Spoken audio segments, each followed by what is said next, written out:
بسم اللہ الرحمن الرحیم۔ السلام علیکم۔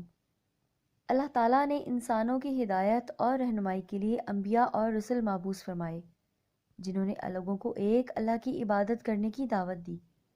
کچھ اقوام نے ان کی پیروی کی اور کچھ اقوام نے ان کی تعلیمات کو جھٹلایا اور ان کے احکامات کو ماننے سے انکار کیا اور اللہ کے دردناک عذاب کا شکار ہوئے۔ آج کی ویڈیو میں ہم آپ کے لیے انبیاء اور رسل کے متعلق معلومات اور ایسے واقعات لے کر آئے ہیں جن کے بارے میں جان کر آپ کی معلومات میں خاطر خواہ اضافہ ہوگا۔ تو چلتے ہیں ہماری آج کی ویڈیو کی جانب۔ حسن و جمال میں یکتا، حضرت یوسف علیہ السلام، خواب میں نبوت کی بشارت، بھائیوں کا حسد سے انہیں کنویں میں پھینکنا۔ حضرت یوسف علیہ السلام حضرت یعقوب علیہ السلام کے بیٹے، حضرت اسحاق علیہ السلام کے پوتے اور حضرت ابراہیم علیہ السلام کے پڑپوتے ہیں۔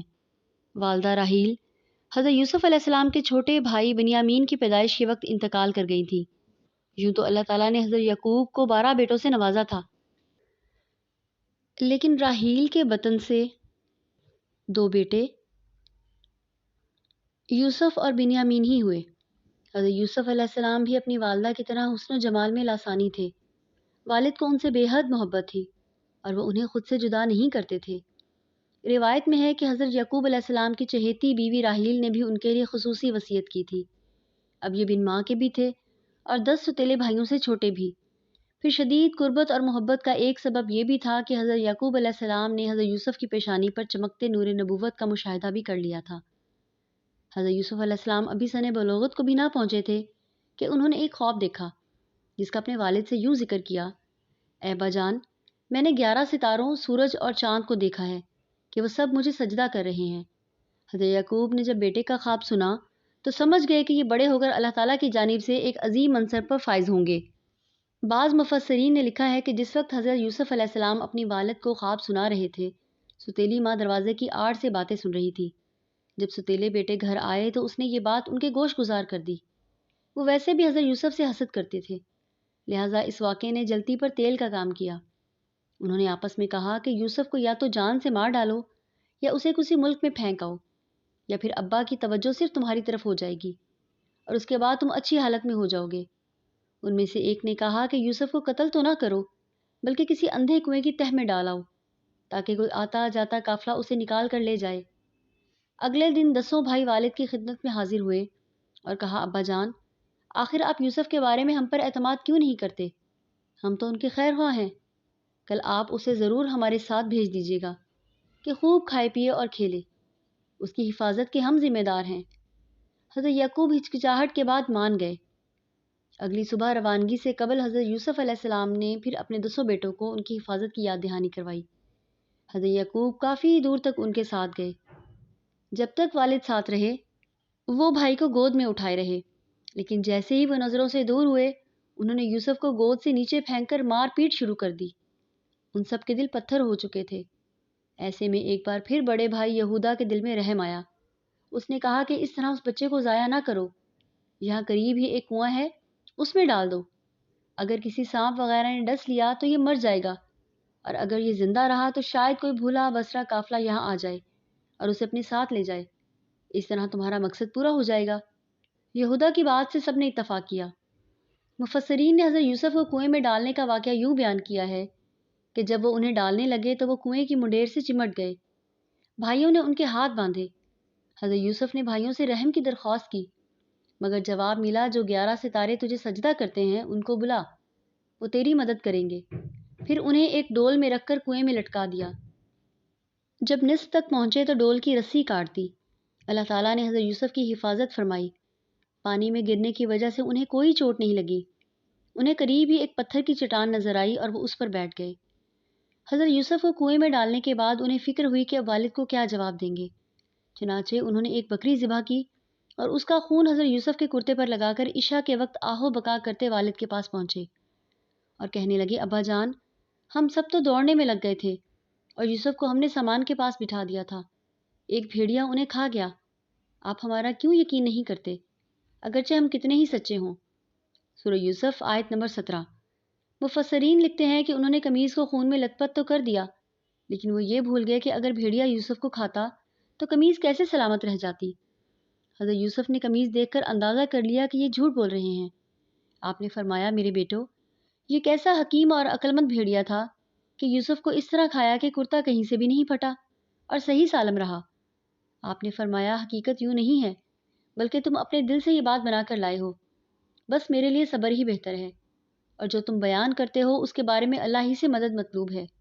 سورہ یوسف آیت نمبر 18۔ ایک تجارتی قافلہ جو ملک شام سے مصر جا رہا تھا، راستہ بھول کر اس غیر آباد جنگل میں پہنچ گیا۔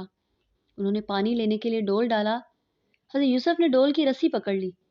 انہوں نے ڈول کو بھاری دیکھ کر اوپر کھینچا، لیکن جب اس نے ڈول کے ساتھ ایک نوعمر بچے کو دیکھا تو خوشی سے پکار اٹھا، ارے بڑی خوشی کی بات ہے، یہ تو بڑا اچھا لڑکا نکل آیا۔ صحیح مسلم میں شب معراج کی حدیث میں ہے کہ رسول اللہ صلی اللہ علیہ وآلہ وسلم نے فرمایا کہ میں یوسف علیہ السلام سے ملا تو دیکھا کہ اللہ تعالیٰ نے پورے عالم کے حسن و جمال میں سے آدھا ان کو عطا فرمایا ہے اور باقی آدھا سارے جہان میں تقسیم ہوا ہے۔ قافلے والوں نے حضرت یوسف علیہ السلام کو مصر کے بازار میں فروخت کر دیا۔ انہیں عزیز مصر نے خریدا۔ عزیز مصر حضرت یوسف کو خوش خوش اپنے گھر لے آیا اور بیوی کو نصیحت کی کہ اسے بہت پیار محبت سے رکھو۔ حضرت یوسف محل میں بڑے سکون اور اطمینان کے ساتھ رہ رہے تھے۔ عزیز مصر آپ کی دیانت، شرافت، پاکیزگی، سچائی اور بردباری سے بے حد متاثر تھا، لیکن ابھی اللہ تعالیٰ کو حضرت یوسف کو مزید امتحانات سے گزارنا تھا۔ کچھ ہی عرصہ گزرا تھا کہ آپ سن شباب پر پہنچ گئے۔ عزیز مصر کی بیوی زلیخا آپ کے حسن سے بہت متاثر تھی۔ وقت گزرنے کے ساتھ ساتھ اس کی نیت بدلنے لگی اور اس نے آپ پر ڈورے ڈالنے شروع کر دیے۔ وہ انہیں پھسلانے لگی اور دروازے بند کر لیے اور کہنے لگی، لو آؤ۔ حضرت یوسف نے کہا، اللہ کی پناہ، یعنی تیرا میاں تو میرا آقا ہے جس نے مجھے عزت سے رکھا ہے، میں ایسا ظلم نہیں کر سکتا۔ جب حضرت یوسف نے دیکھا کہ یہ عورت شیطان کے چنگل میں پھنس کر دعوت گناہ پر مصر ہے تو باہر نکلنے کے لیے دروازے کی جانب بھاگے۔ زلیخا پکڑنے کے لیے ان کے پیچھے دوڑی۔ ان کی قمیض کا پچھلا دامن اس کے ہاتھ میں آ گیا، جسے اس نے اپنی طرف کھینچا تو وہ پھٹ گیا۔ حضرت یوسف باہر نکلے تو سامنے عزیز مصر کھڑا تھا۔ پیچھے زلیخا بھی باہر آ گئی۔ اس نے شوہر کو دروازے پر کھڑا دیکھا تو معصوم بن گئی اور حضرت یوسف پر الزام لگاتے ہوئے گویا ہوئی، جو شخص تیری بیوی کے ساتھ برا ارادہ کرے تو بس اس کی سزا یہی ہے کہ اسے قید کر دیا جائے اور اسے کوئی دردناک سزا دی جائے۔ سورہ یوسف آیت نمبر 25۔ حضرت یوسف نے جب دیکھا کہ اس عورت نے الزام انہی پر لگا دیا ہے تو صورتحال واضح کر دی۔ بولے، یہی مجھے اپنی نفسانی خواہش پورا کرنے پر مجبور کر رہی تھی۔ عورت کے گھر والوں میں سے ایک گواہ نے گواہی دی کہ اگر اس کا کرتا آگے سے پھٹا ہوا ہے تو عورت سچی ہے اور وہ جھوٹا ہے، اور اگر اس کا کرتا پیچھے سے پھٹا ہوا ہے تو یہ جھوٹی ہے اور وہ سچا ہے۔ جب کرتا دیکھا تو وہ پیچھے سے پھٹا تھا۔ تب زلیخا سے کہا گیا کہ یہ تمہارا فریب ہے اور کچھ نہیں، کہ تم عورتوں کے فریب بڑے ہوتے ہیں۔ پھر اس نے کہا کہ یوسف اس بات کا خیال نہ کر، اور زلیخا تو اپنے گناہ کی بخشش مانگ، بے شک خطا تیری ہی ہے۔ یہ واقعہ دربار خاص سے ہوتا ہوا شہر کی خواتین تک میں عام ہو گیا۔ انہوں نے زلیخا کو بدنام اور اسے لعن طعن کرنا شروع کر دیا۔ زلیخا جب ان عورتوں کے تن سے تنگ آ گئی تو اس نے ان عورتوں کو اپنے گھر کھانے پر مدعو کر لیا۔ پھر جب سب خواتین کھانے کی دعوت پر آ گئیں تو اس نے ان میں سے ہر ایک کو پھل تراشنے کے لیے ایک ایک چھری دی اور پھر یوسف سے کہا کہ ان کے سامنے چلے آؤ۔ ان عورتوں نے جب حضرت یوسف کے حسن و جمال کو دیکھا تو ایسی مدہوش ہوئیں کہ پھل تراشنے کے بجائے اپنے ہاتھ کاٹ لیے۔ جب زلیخا نے دیکھا کہ یہ عورتیں تو یوسف کے جلوہ حسن سے مبہوت اور مدہوش ہو گئی ہیں تو اس نے کہا، یہی وہ غلام ہے اس کے بارے میں تم مجھ پر لعنت و ملامت کر رہی تھی۔ مفسرین لکھتے ہیں کہ اس واقعے کے بعد وہ عورتیں بھی زلیخا کی ہمنوا ہو کر اس کی تائید و تحمائد کرنے لگیں، جس کی بنا پر زلیخا مزید نڈر ہو گئی۔